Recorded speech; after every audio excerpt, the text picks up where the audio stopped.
This is the Mojave extra wide, and I used on this build, it's all Mojave except for I had some RPM arms I used on it, which are the Creighton arms, etc. You can see in the rear I had to make my own extension of the shock tower. I used all stock shock tower braces. I didn't want to buy anything extra other than the arms and the turnbuckles, of course, the steering turnbuckles, the rear turnbuckles, and you've got the drive shafts. You need to use the Creighton ones for that. Alright, so I'm going to just run through exactly what I did on this build. It's not a Creighton turned into a Mojave or whatever. This is a Mojave, just extra wide version. So it's all stock Mojave shock towers, the braces, all that stock. It's an EXP kit, but you could do this with the RTR as well. So what I had to do, I'll start with the rear, is I had to make an extension of the shock tower. And so that's what this is here. You can see it all across here, and I just had a spare piece of carbon fiber and aluminum to make it stiff, and mounted the shocks onto that. And these are stock shocks. Of course, if you go with this is RPM arms. You can also use the Creighton EXP arms. I had these RPM arms, so I decided to use them. When you do that, you're not going to reach the shock tower with the shock mount on the arm, so I had to extend it over, and I decided a little bit more vertical. It's going to give me a little bit more rise on the rear. So you can see that there. So the only thing that's different in the rear is the tower extension, the turnbuckles, and the arms, and the drive shaft. And I'll show you the front, but I'm going to show you what I had to do with the hub carrier. So I'm going to flip this around. So the front, oh, by the way, this contraption is just, I review it. I'll show you in my build video, but it's just plastic, corrugated plastic, shipping plastic to block all the dirt. Front, RPM arms, turnbuckles, Creighton. I just swapped out the turnbuckle. Alright, so the Mojave, what am I doing? The Mojave hub carriers are shorter.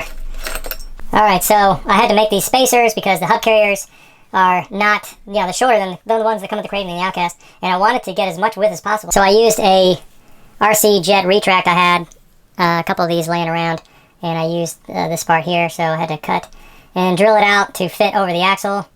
So it's basically just a hollow tube, and cut to fit. And this is on all four axles on this build to get the most width possible. Alright, so corrugated shipping plastic shield, and that's just bolted into the chassis sides and the wraparound. And I've got a Flash Hobby 45 kg servo. I've got the Hobby Wing Max 6 combo with the 1650. And this here is stainless steel rigid mesh fan covers, pinion cover. That's to prevent rocks from getting there and just shredding your pinion. I've got a dual fan system attached to the center support brace, and there's two fans there. I think they're 30 millimeter, and they're blowing towards the exterior. I'm not blowing in because I don't want to blow dirt in towards my chassis. I want to blow dirt out, so that's why they're mounted there. I found that the heatsink, because I had this system in my Creighton, I found that the heatsink system with the fan on the heatsink did not cool as well as just open can with air blowing over it.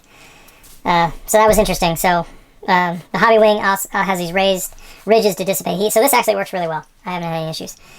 And I'll show you one little thing that I do with all my rigs, with the stock Arrma mount, where you have the suspension cantilever, the motor can. I don't like that, and I know some other manufacturers are addressing it, but what I do is I just take a little it's a little aluminum L bracket, and I just shove it underneath the can, and I actually can file it down so it's a perfect fit.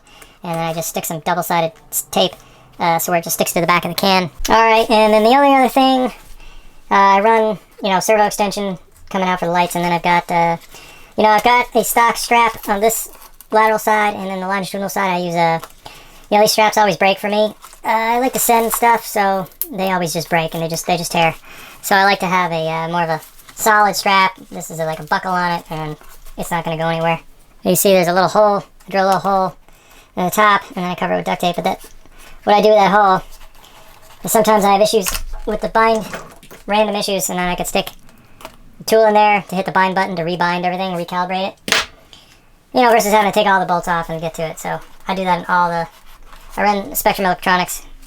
I have a DX5C, so it just makes it life easier to rebind in case there's some issue. Alright, so after I made that video, trying to get those clips on, I made my body mount system for the Mojave. And this is a piece of foam, and underneath that's a piece of metal to support. And you just throw the body on, like so.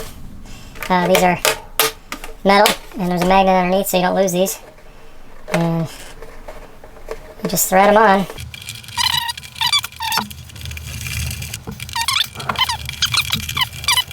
It's a clean look, it's not coming off, it's well supported, foam and metal on top of the existing brace. So, that's a lot better than those clips. There you go.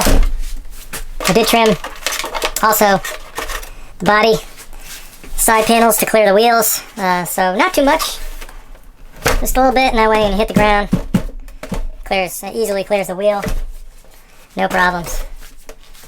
I can't wait to drive this thing. I can tell it's already going to be sick. So hopefully I'll video that soon. Thanks.